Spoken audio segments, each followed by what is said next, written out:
인생을 살아가는 데 있어서 어떤 이치, 원리가 있습니다. 심은 대로 거둔다. 이것도 원리죠. 또 내가 이렇게 하면, 노력하면 이러한 결과를 얻고 열매를 맺을 것이다. 이것도 삶의 원리 중에 하나입니다. 그런데 무시할 수 없는 이러한 우리 인생의 이치와 원리지만 위험하기도 합니다. 어떤 의미에서 위험하냐면요, 항상 그렇게 되는 것은 아니기 때문입니다. 내가 기대하고 원한 대로 다 됩니까? 안 되죠. 또 하나의 위험은 여기에는 내가 중심이 되어 있다는 겁니다. 그래서 잘 되면 자칫 교만할 수 있고, 안 되면 실망하는 가운데 우리가 우리 삶 속에 우울증도 또 실패감도 맛보기도 합니다. 저는 하나님과의 관계가 있어서 정말 그렇다고 생각을 합니다. 하나님과의 관계, 어떤 사이입니까? 내가 중심이 된 관계입니까? 아니면 하나님이 이끌고 하나님이 주관하는 관계입니까? 우리가 사무엘상을 묵상해 오면서 사울과 다윗이라는 두 인물을 통해서 이 사실에 대하여 우리는 너무나 많은 것을 느끼고 있습니다. 오늘 본문은 사무엘상 17장 말씀입니다. 12절부터 40절까지 볼 때 제가 오늘 28절부터 40절까지를 봉독해 올리겠습니다. 구약성경 437면에 있는 말씀이죠. 사무엘상 17장 28절부터 40절까지 말씀 제가 봉독해 올리겠습니다. 28절부터 읽습니다. 큰형 엘리답이 다윗이 사람들에게 하는 말을 들은지라. 그가 다윗에게 노를 바라 이르되 네가 어찌하여 이리로 내려왔느냐? 들에 있는 양들을 누구에게 맡겼느냐? 나는 내 교만과 내 마음의 완악함을 아노니 네가 전쟁을 구경하러 왔도다. 다윗이 이르되 내가 무엇을 하였나이까? 어찌 이유가 없으리이까 하고 돌아서서 다른 사람을 향하여 전과 같이 말하며 백성이 전과 같이 대답하니라. 어떤 사람이 다윗의 한 말을 듣고 그것을 사울에게 전하였으므로 사울이 다윗을 부른지라. 다윗이 사울에게 말하되 그로 말미암아 사람이 낙담하지 말 것이라. 주의 종이 가서 저 블레셋 사람과 싸우리이다 하니 사울이 다윗에게 이르되 네가 가서 저 블레셋 사람과 싸울 수 없으리니 너는 소년이요 그는 어려서부터 용사임이니라. 다윗이 사울에게 말하되 주의 종이 아버지의 양을 지킬 때 사자나 곰이 와서 양떼에서 새끼를 물어가면 내가 따라가서 그것을 치고 그 입에서 새끼를 건져내었고 그것이 일어나 나를 해하고자 하면 내가 그 수염을 잡고 그것을 쳐 죽였나이다.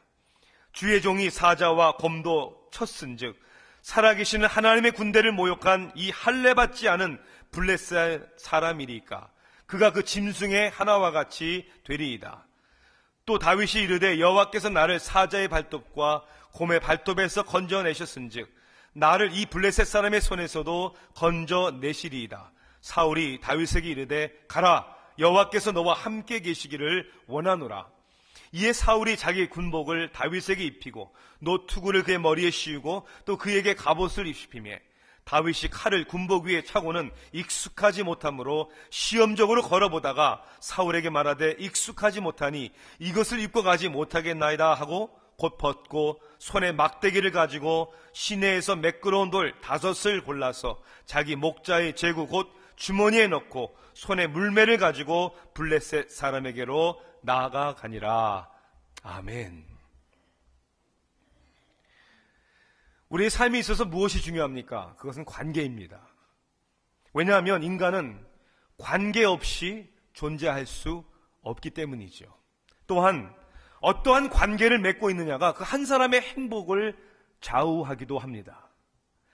13세기 로마 황제였던 프레드릭이 그가 가지고 있는 궁금증이 있었어요. 원래 인간의 언어가 시브리어였냐, 헬라어였냐, 라틴 말이었냐, 원래 오리지널 언어가 뭐였냐를 알기 위하여 아주 잔인하고 끔찍한 실험을 했다고 합니다.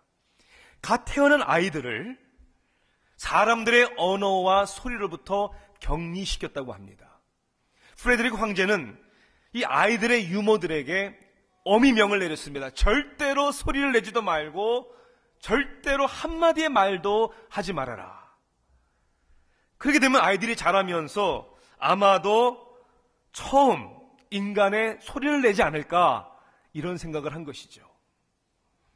이 갓난 아이들은 불행하게도 한 단어의 소리도 듣지 못하고 사람들의 소리를 듣지 못하고 성장했습니다. 결과는요, 몇 달이 못 가서 이 아이들이 다 죽었다고 합니다. 관계 속에서 관계를 맺기 위해 그 가운데 인간의 소리를 들으며 자라나야 하는 아이들에게 관계로부터의 격리는 죽음을 이야기하는 것이죠. 카네기 멜론 대학교의 연구 결과에 의하면 직업이나 캐리어에서 실패한 사람들을 보니까 그 원인이 여러 원인이 있겠지만 90%가 다른 사람들과 잘 어울리지 못했기 때문이다. 우리는 어느 정도 공감이 가죠. 이것은 직장 생활만이 아닙니다.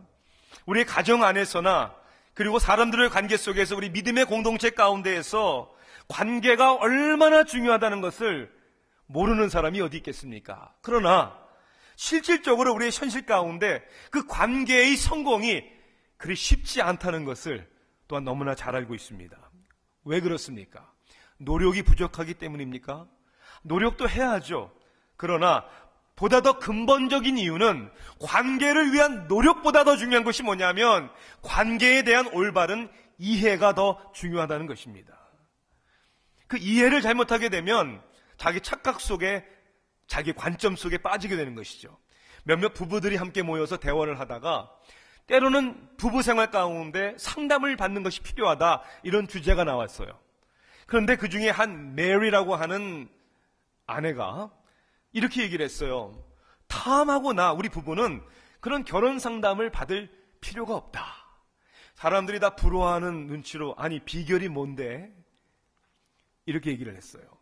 내 남편은 대학교에서 커뮤니케이션을 전공을 하고 나는 연극을 전공했기 때문에 내 남편은 커뮤니케이션을 잘하고 나는 잘 듣는 것처럼 연극을 잘하기 때문이지.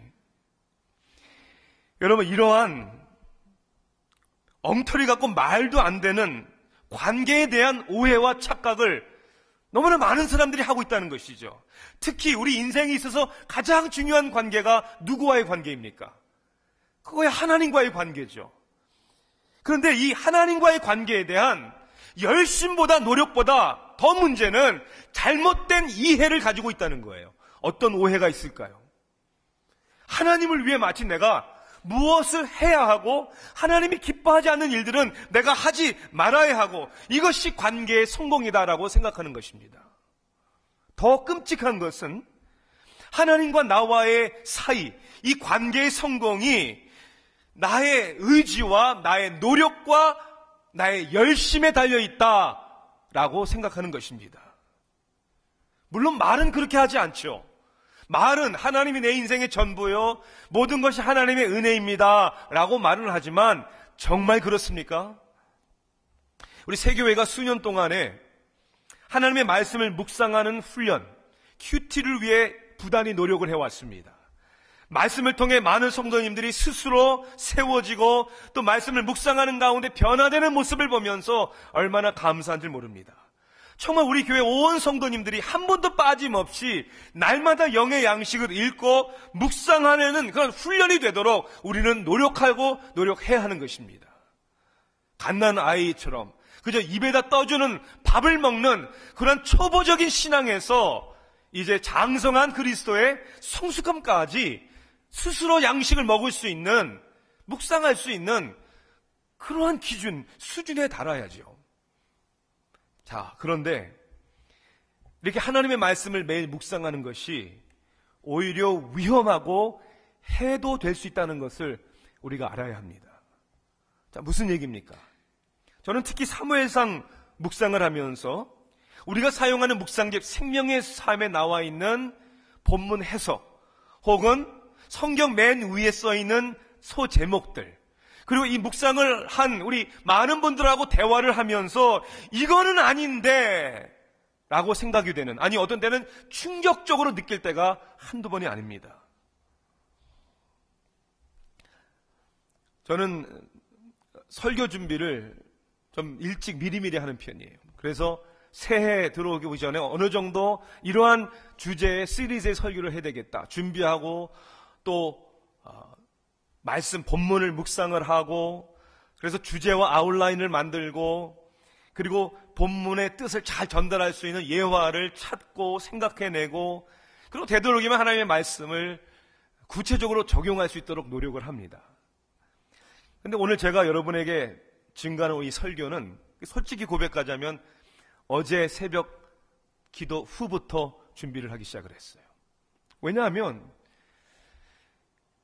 묵상하고 토요일 새벽에 말씀을 증거하고 기도하고 생각하는 가운데 하나님께서 성령님을 통하여 제 마음에 아주 강한 감동과 도전을 주셨습니다.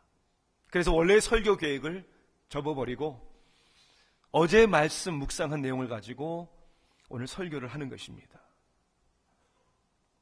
왜 사람들이 믿음으로 살려고 하는데, 하나님의 뜻대로 살고 싶어 하는데 왜 마음대로 되질 않을까? 왜 능력이 없는 것일까? 왜 끝없는 갈등과 고민 속에 빠지는 것일까? 하나님을 믿고 섬기는 일이 왜 기쁘지 않고 오히려 마음에 부담이 되는 것일까? 이것은 우리들의 노력의 부재가 아니고 더 노력해야죠. 근본적으로 하나님과 우리와의 사이를, 관계를 잘못 이해하는 데 있다.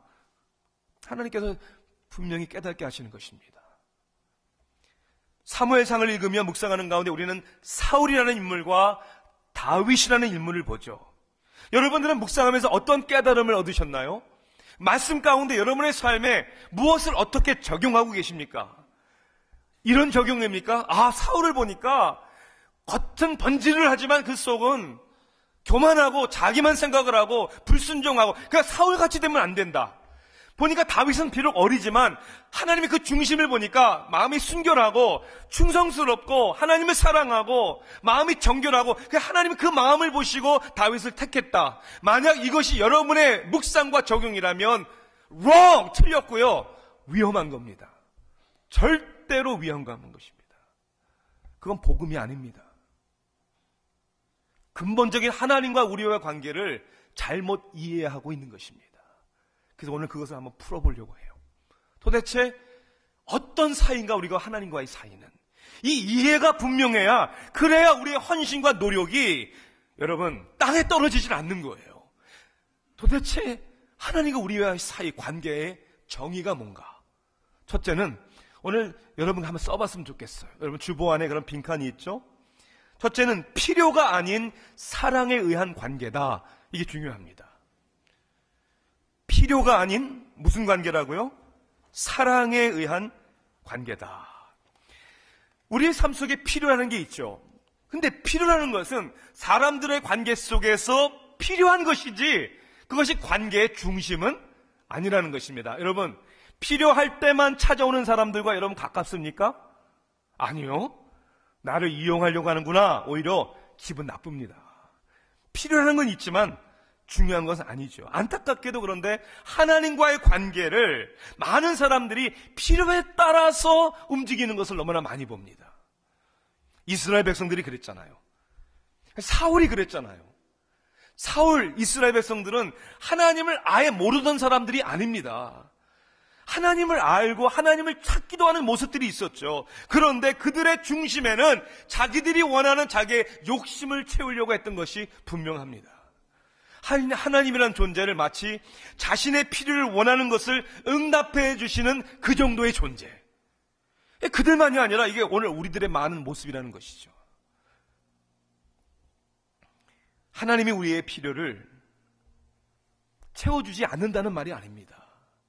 우리의 삶의 문제와 필요를 위하여 기도하지 말자는 이야기도 아닙니다. 때로는 하나님께서 우리의 필요를 채워주심으로 우리가 하나님을 만나기도 하죠. 하나님의 은혜를 체험하기도 하죠. 그런데 그것이 우리의 중심이 돼서는 안 된다는 거예요. 왜냐하면 그 이유는 이겁니다. 우리 인간은 진정으로 우리에게 무엇이 필요한지를 제대로 알고 있지 못하기 때문이에요. 이스라엘 백성들은 사무엘을 통해 하나님 앞에 구했습니다. 이웃 나라처럼, 다른 나라처럼 우리에게 뭘 달라고요? 왕을 달라. 자기 스스로 그렇게 판단한 것이죠. 어떻게 보면 이스라엘 백성들은 엘리 제사장과 그의 아들들을 보면서 실망했을 거예요. 사무엘의 아들들도 뇌물을 받잖아요. 그러니까 실망하고, 야, 이거 하나님이 기름 부으신 사람들도 별 수 없구나. 그래서 이제 우리가 원하는 대로 한번 해보자. 우리가 볼 때 우리나라에 필요한 것은 또 하나의 제사장, 또 하나의 선지자가 아니라 이웃 나라처럼 뭐가 필요하다고요? 왕이 필요하다. We need, 우리 왕이 필요합니다. 그걸 구한 거예요. 하나님은 분명히 경고했잖아요. 그게 아니라고. 그 왕을 구하는 건 결국 나를 버리는 거라고 경고하셨는데도요, 그 고집을 꺾을 수가 없어요. 그러니까 하나님, 그래, 한번 니네들 원하는 대로, 니네들이 필요하다는 대로 한번 살아봐 하고 하나님이 내버려 두신 것이죠. 여러분들이 필요하고 원하다는 것이 다 선한 것인 걸로 알고 있습니까? 아니요. 자기 욕심으로 가득 차 있기 때문에 차라리 하나님이 응답해 주지 않는 것이 우리의 덕이 되고 은혜가 되는 게 더 많습니다. 우리는 중심에서 필요가 뭔지를 제대로 알지 못하기 때문에. 또 하나는 이거예요. 필요 중심으로 하는 관계는요, 자아중심적이 되고 결국 헌신하지 않습니다. 다윗은 아버지의 부탁을 받고 전쟁에 나간 형들의 안부를 알기 위해서 찾아 나섰죠. 다윗이 도착했을 때 마침 블레셋 군대와 이스라엘 군대가 서로 전열을 벌이고 서로 대치하고 있었습니다. 다윗은 그 액션의 중심에 들어가서 무슨 일이 일어나 보기를 원했죠. 그때 블레셋 사람 골리앗이 나와서 이스라엘과 이스라엘 하나님을 모욕을 합니다. 성경에 먼저 보면 40일 동안은 그렇게 했다고 성경은 기록하고 있어요. 그런데 아무도 용기 있게 나와서 그와 싸우는 사람이 없습니다. 오히려 성경에는 이스라엘 모든 사람이 그 사람을 보고 심히 두려워하여 어떻게 했다고요? 도망갔다. 그 앞에서 다 도망갔어요. 오죽하면 이스라엘 모든 사람이라고 성경은 기록했을까? 사울은 온 백성들에게 약속했다는 소문이 나왔어요. 그를 죽이는 자에게 뭘 주겠다고요? 많은 재물로 부하게 해주고 또 딸을 주겠다. 사위로 맞이하겠다. 그리고 아버지의 집을 세금 면제해주겠다. 이런 약속을 했어요. 아니, 자신의 딸을 왕이 주겠다는데도 목숨을 걸고 싸울 남자가 하나도 없다니. 근거 없는 소문에 의하면 사울의 딸이 별로 예쁘질 않았다는 거예요. 그 아세요, 여러분? 똑같은 조건의 남자가 2명이 있을 때 여자들은 고음의 목소리의 남자보다는 중저음의 목소리의 남자에게 더 호감이 간대요. 그럼 남자들은요? 고음의 여자의 목소리에 호감이 갈까요? 중저음의 여자들의 목소리에 호감이 갈까요? 예쁜 여자들에게 호감이 간다고 합니다. 보세요, 여러분. 사울의 딸이 절색 미인이라 할지라도 자신의 필요를 위해 사는 사람들은 절대로 목숨 걸고 나오질 않습니다. 여러분 아시겠어요? 자기의 필요에 의해서 사는 사람들은 자기의 안녕을 위해서 절대로 모험하지 않습니다. 그런데 다윗과 하나님과의 관계는 그런 다윗의 필요에 의한 관계가 아니었어요. 사랑의 관계였죠.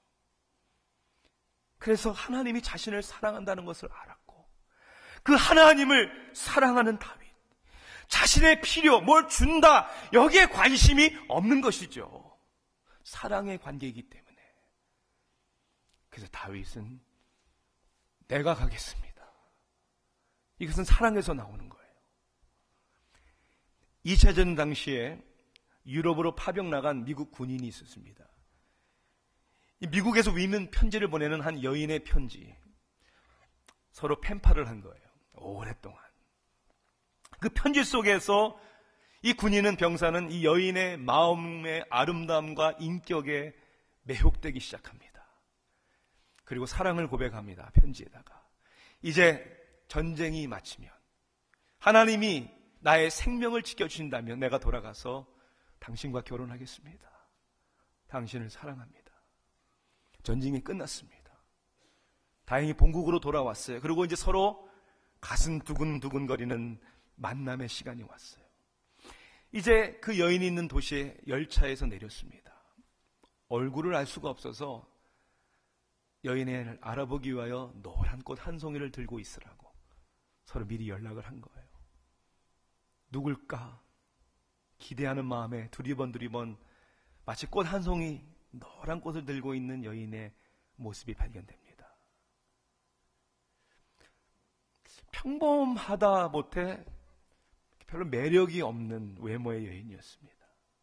그런데 이 병사는 아랑곳하지 아니하고 그 편지 속에서 만난 아름다운 인격의 여인임을 그는 확신하고 가서 자기 소개를 하고 웃으면서 이렇게 만나서 반갑습니다. 근데 그 여인이 이렇게 얘기를 해요. 나는 지금 무슨 일이 일어나는지 모르겠지만 어떤 여자가 저보고 이 꽃을 두고 여기 서 있으라고 그랬어요. 누가요? 저기 있는 저 여자가요. 보니까 멀지 않은 거리에서 한 정말 아리따운 여인이 그 광경을 지켜보고 있었던 거예요. 그 여인은 확인하고 싶었던 것이죠. 나의 아름다운 미모가 아니라 나를 정말 사랑해 줄 남자인가. 그래서 테스트를 한 거래요. 저는 묻고 싶어요. 제 자신에게, 여러분에게. 필요의 관계입니까? 아니면 하나님을 사랑하는? 왜냐하면 하나님이 우리를 먼저 사랑해 주셨기 때문에. 다르죠. 이건 완전히 다르죠. 필요해 한 사람은 금방 실증나고 금방 지치고 금방 포기하고, 그런데 하나님의 사랑의 강권하심에 끊이는 사람들은 힘든 길인 줄 알지만 그 길을 갑니다. 어떤 사이입니까? 필요가 아니라 사랑의 관계. 어떤 사이가 되어야 되냐고요? 두 번째는 일시적인 감정이 아닌 평생을 동행하는 관계가 되어야 합니다. 사랑에는 감정이 있죠. 그러나 감정만이 아니죠. 여러분, 사랑은 이벤트가 아닙니다. 감정도 있어야 하고 이벤트도 있어야 하지만, 그래서 사랑하는 사람들이 교제 속에서 감정과 이벤트에 속으면 안 되는 거예요. 왜냐하면 평생 살아야 하는 관계이기 때문입니다.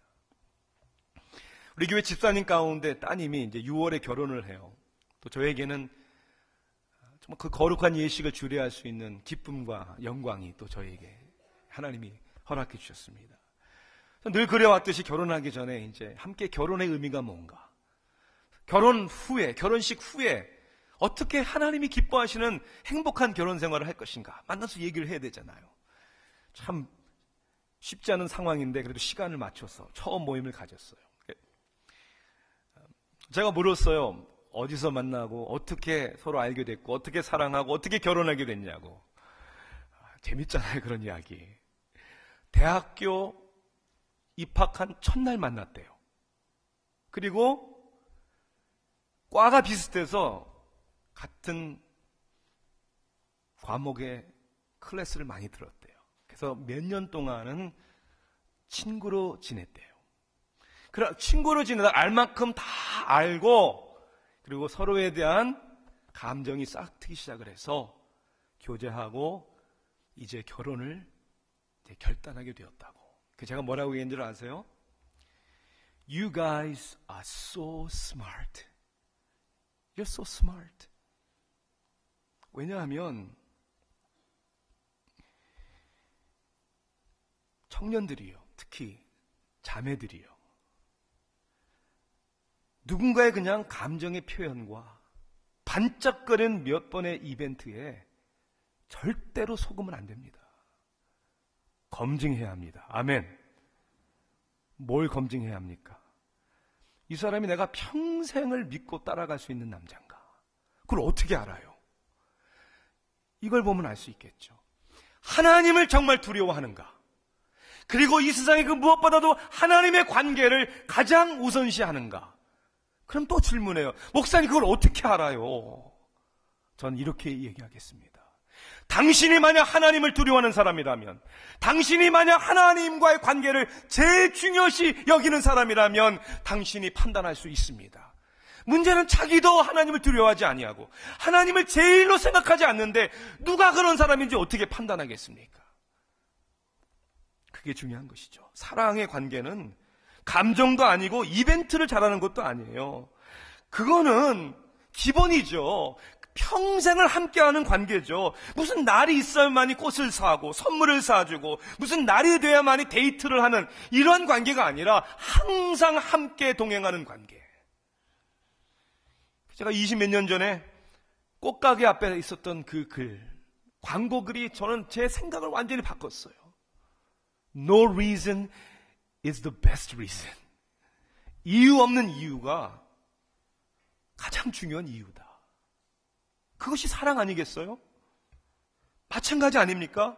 여러분, 하나님 앞에 왜 나오십니까? 뭘 얻으려고 나옵니까? 문제가 있어야만이, 불이 발등에 떨어져야만이 주여 하고 나옵니까? 이거는 사랑의 관계가 아니죠. 이건 평생을 동행하는 모습이 아니죠. 그러니까 기쁨이 없고, 그러니까 능력이 되질 않는 거예요. 26절을 여러분 한번 보세요. 골리앗이 나타나가지고 이스라엘 군대와 하나님을 모욕하는데 아무도 나서질 않죠. 누가 나타나서 그 사람을 죽이면 재산을 주고 딸을 주고 세금을 면제해 준다고 하는데도 아무도 나서질 않아요. 그런 사람들을 향하여 다윗이 뭐라고 얘기를 합니까? 26절 중간에 보니까 이 블레셋 사람을 죽여 이스라엘의 치욕을 제거하는 사람에게는 어떠한 대우를 하겠느냐? 이 할례받지 않은 블레셋 사람이 누구이기에 살아계시는 하나님의 군대를 모욕하겠느냐? 지금 다윗이 무슨 말을 하고 있다고 여러분 생각하십니까? 재산과 딸과 세금 면제 이거 가지고는 안 되니 내가 저 사람을 죽이면 뭘 주겠느냐? 이런 얘기로 여러분 들리십니까? 절대 아니에요. 그 얘기 아니에요. 그럴 리가 없다고 저는 생각을 합니다. 사랑하는 사람은요, 절대로 그런 거 따지질 않습니다. 다윗은 지금 화가 나 있는 거예요. Really upset. 왜 화가 났습니까? 자신을 사랑하는 하나님, 자신이 사랑하는 하나님, 이 하나님의 이름을 모욕하는 할례받지 않는 저 사람을 내가 가만히 두지 않겠습니다. 당신들 지금 무슨 소리 하는 겁니까? 지금 그게 문제입니까? 라고 오히려 반문하고 따져드는 거예요. 이 지금 하나님 믿는 백성들 맞습니까? 지금 이야기를 하고 있는 거예요. 내가 가겠다. 다윗이 갑자기 이런 용기를 갖게 된 게 아니에요. 갑자기 정신을 획가닥 해가지고 골리앗 장군을 향하여 뛰어나간 게 아니에요. 하나님과의 깊은 사랑이 있었기 때문에 예전에도 그랬어요. 곰과 사자의 발톱에서 나를 구원하시는 여호와 하나님, 그 하나님을 믿어왔기 때문에 저 인간도 내가 I take care of him, 내가 감당하겠다. 그냥 믿음이 순간 반짝하는 게 아니라니까요. 여러분 정말 한번 보세요. 왜 여러분의 신앙이 여기서 여기를 왜 맨날 왔다 갔다 합니까? 감정입니까? 일어나는 환경의 문제입니까? 사람들이 내 옆에서 잘해주면 신앙생활 잘하고 안 해주고 못해주면 낙심해서 다 귀찮고 뭔가가 근본적으로 잘못되어 있는 거예요. 그건 관계가 아니죠. 사랑하는 성도 여러분, 다급할 때 천부여 의지 없어서 손 들고 옵니다. 이거 누가 못합니까? 혹시 그럴 때만 오는 거 아니에요? 이렇게 말하는 분들이 있죠. 목사님, 제자 훈련하는 12주 동안에는 수레바퀴의 삶, 아시죠 여러분?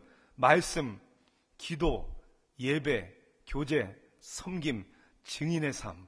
그래도 이렇게 좀 사는데 방학 기간이거나 훈련을 마치면 게을러져요. 저는 현실을 이해를 합니다만은 전 묻고 싶어요. 하나님과 사랑의 관계가 있습니까? 하나님을 사모하십니까? 만약 여러분이 하나님을 찾고 하나님의 도움을 구하는 때가 뭔가가 다급하고 필요할 때라면 그건 온전한 하나님과의 관계라고 말할 수 없습니다. 제 딸이 1월에 결혼하기 전에 결혼을 허락해달라고 저를 찾아오니 이제 만나자고 한 그 당시 사위될 아이에게 제가 다른 거 요구하지 않았어요. 이제까지 내 딸 지연이를 책임지는 남자는 나였는데 결혼한다는 것은 이제 네가 책임을 져야 되는 건데 Now you're responsible. 목숨 걸고 책임질 수 있냐? 난 그 대답밖에 너한테 요구할 게 없다. 그렇다면 결혼을 하고 핑계 댈 거라면 장난치지 말고. 아빠의 마음이죠. 아빠의 마음. 하나님을 사랑하기 때문에 이 세상 가운데 불의를 보면 의분이 나야 되는 거예요. 내가 개죽음을 당할지라도 나는 골리앗 저 인간의 저 모욕을 난 참아볼 수 없고 들을 수 없다라고 달려가는 것이 사랑하는 사람의 모습입니다. 그냥 도저히 가만히 있을 수가 없었어. 우리가 찬송가를 부르는 것처럼 아골골짝 빈들에도 복음 들고 가겠습니다. 여러분 그 정도는 못해도 우리의 삶의 모습 속에서 있는 자리에서 셀 모임 안에서 선교 안에서 우리 교회 안에서 옳지 않은 것을 볼 때는 그것이 옳지 않습니다라고 얘기할 수 있어야 되겠죠. 다른 사람에 대한 옳지 않은 가십이 들릴 때 여러분에게 딱 그것이 멈춰야죠. 진실이 아닌 이야기를 할 때 비록 내가 왕따 당한 일이 있어도 사람들에게 내가 인기가 떨어져도 I don't care. 내가 사랑하는 하나님을 위하여 그리스도의 피값으로 산 교회를 위하여 내 형제 자매들을 위하여 나는 아닌 건 아니라고 얘기하겠습니다. 그게 하나님을 사랑하는 사람들의 모습이죠. 사랑하는 성도 여러분, 어떤 사이입니까 도대체? 도대체 믿는다는 게 무엇입니까? 세 번째는 저는 이것이 가장 중요한 포인트라고 말씀드리고 싶습니다. 어떤 사이가 되어야 되냐고요? 사람의 의지가 아니라 하나님이 주관하시는 관계입니다. 사람의 의지가 아니라 하나님이 주관하시는 관계. 생명의 삶 교제를 통해 묵상하면서 차라리 그 제목을 안 달았으면 좋겠다라는 생각이 들 때가 많았어요. 예를 한번 들어볼까요, 제가? 작은 탐심이 남긴 큰 화근, 이 제목. 작은 순종이 가져다준 큰 기회. 믿음의 사람이 가진 담대함. 틀린 말 아니에요. 물론. 그렇지만 잘못 오해하면요, 이것처럼 위험한 말이 없습니다. 우리가 기억해야 할 것은 영어로 얘기하자면 무엇이 cause, 원인이고 무엇이 effect, 결과인가. 사울이 교만했고 자신만을 생각했고 불순종했기 때문에 하나님이 그를 버렸고, 하나님이 다윗의 마음을 보니까 그 마음에는 순결함이 있고 그 마음에는 하나님을 사랑하는 마음이 있고 그 마음에는 충성스러운 것이 있었기 때문에 하나님이 그걸 보고 하나님이 다윗을 택했다. 이건 복음이 아니에요. 이건 종교입니다. 이건 도덕적, 윤리적으로 얘기하는 사람들도 그렇게 얘기할 수 있는 것입니다. 사울과 다윗의 차이가 뭡니까? 간단해요. 사울은 하나님과 상관없이 사람들이 택한 사람이었고, 다윗은 하나님이 벌써부터 택한 사람이었기 때문입니다. 그래서 우리가 말씀을 묵상하고 적용을 할 때 마치 나도 다윗처럼 용기가 있어야 되겠어요. 다윗처럼 순종 잘하고 다윗처럼 충성 다하고 진실되고 다윗처럼 마음이 정결하고 죄를 질 때 다윗처럼 회개 잘하고 나도 하나님 그런 사람이 되기를 원합니다. 여기에는 능력이 없어요. 자, 다시 묵상의 작은 제목으로 돌아가 볼게요. 작은 탐심이 남긴 큰 화근. 제가 물어볼게요. 여러분의 탐심은 얼마나 큽니까? 저는 여러분은 모르겠지만 저에게는요, 탐심이 작지 않아요. 저는 얼마나 큰 탐심이 있는지 몰라요. 작은 순종이 가져다 준 기회? 저도 머리는 알고 있는데 제 마음속에는 원래 제 죄악성은 순종하고 싶은 마음이 없어요. 되도록이면 쉬운 길을 가길 원하고요. 되도록이면 편한 길, 내가 잘 되는 길, 손해보기를 원치 않습니다. 저만 그런가요? 여러분들은 안 그러세요? 만일 탐심을 없애고 순종하는 것이 나에게 달려있다면 저는 소망이 없습니다. 끝이에요. 여러분도 마찬가지입니다. 믿음의 사람이 가진 담대함, 이 제목도요. 도대체 믿음이 어디서 오는 겁니까? 내가 하나님을 믿기로 작정하는 겁니까? 성경을 읽다 보니 와, 내 마음에 믿음이 생기네, 내가 갖는 것입니까? 아니요. 이 질문을 한번 해보십시다. 만일 내 선택이었고 내 의지였고 내 노력이었고 내 헌신이라면 왜 그리스도께서 이 땅에 오신 것입니까? 왜 예수 그리스도께서 십자가에서 죄인으로 죽으신 것입니까? 왜 그가 승천하시고 우리에게 보혜사 성령을 주신 것입니까? 그 이유는 우리에게는 아무 소망이 없기 때문입니다. 예수 믿기 전에도 소망이 없고 예수 믿고 난 후에도 그분이 아니면, 성령의 도움이 아니면 우리는 소망이 없기 때문이에요. 여러분, 중요한 사실은요, 하나님의 주권을 인정한다는 게 우리를 소극적으로 만들진 않아요. 오히려 더 담대하게 하는 것입니다. On Getting Along with People 이라는 그런 글이 있어요. 사람들과 잘 지내는 방법. The six most important words. 가장 중요한 6개의 단어는 이거래요. I admit I made a mistake. 내가 잘못했다는 것을 인정하겠습니다. 가장 중요한 5개 단어. You did a good job. 정말 잘하셨어요. 여러분 진짜 이거 한번 실천해 보세요. 중요한 네 단어는 What do you think? 어떻게 생각하세요? 가장 중요한 3 단어는 After you, please. 네, 당신 먼저. 가장 중요한 2 단어는 Thank you. 고마워요. 가장 중요한 1 단어는 우리라는 거예요. 가장 중요하지 않은 1 단어는 나예요. 나. 하나님과의 사이를 가장 방해하는 것은 그 관계를 제대로 이해하지 못하고 내가 주도권을 잡고 마치 내가 뭘 하고 하지 말아야 된다고 생각하는 내가 가장 큰 방해꾼입니다. 그래서 우리는 날마다 죽어야 하는 거예요.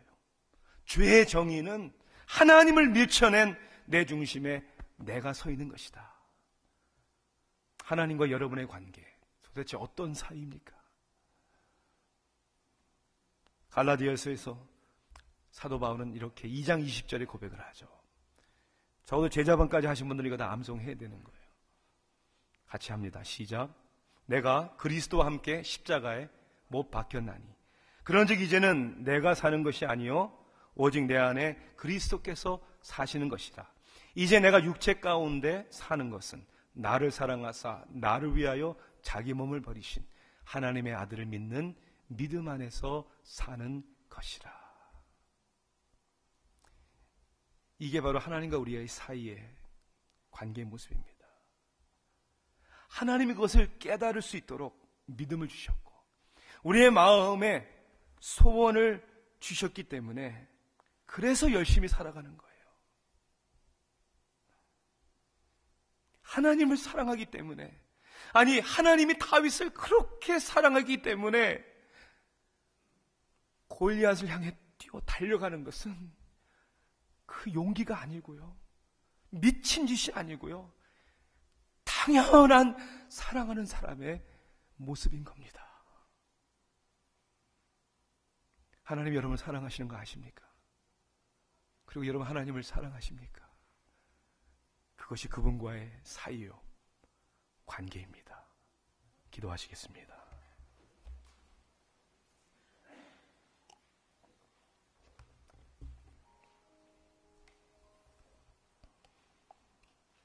하나님, 우리는 하나님과의 관계의 노력 가운데 너무나도 어리석게도 필요할 때만 찾았습니다. 그래 조금만 내 마음에 안 들어도, 내 성질에 차지 않으면, 아니 나를 실망시키는 일들이, 사람들이 있을 때면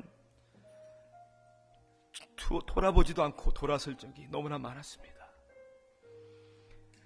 우리 주님은 그 십자가의 길을 묵묵히 가셨는데, 십자가에 죽기까지 복종하셨는데, 하나님, 우리 정말 그 사랑을 아는 사람들입니까? 하나님, 오늘날 하나님의 이름이 모욕을 당하고 있습니다. 주님이 핏값으로 산 교회가 세상 사람들의 정죄 가운데 있습니다. 하나님이 부르셨는데 하나님, 우리 목사들이 오히려 하나님의 영광을 가리고 있습니다. 하나님을 나의 목회의 성공의 도구로, 교회를 나의 목회의 성공으로 생각했던 무지를 용서하시고, 하나님, 오늘도 세상의 골리앗을 향해 내 손에 든 것은 돌멩이밖에 없지만 달려가게 해주세요. 그래서 결국 우리의 이야기가 아니라 하나님의 이야기가 되게 해주세요. 사랑할 수 있는 용기를 주세요. 하나님, 용서할 수 있는 용기를 주세요. 실망과 상처가 있다 할지라도 주님과 함께 그 길을 갈 수 있는 용기를 주세요. 하나님께서 오늘도 우리를 어루만져 주시고 우리 가운데 착한 일을 시작하셨으니 이 일을 마치는 그날까지 우리를 인도하시고 지켜주실 것을 믿고 예수 그리스도의 이름으로 간절히 기도하옵나이다.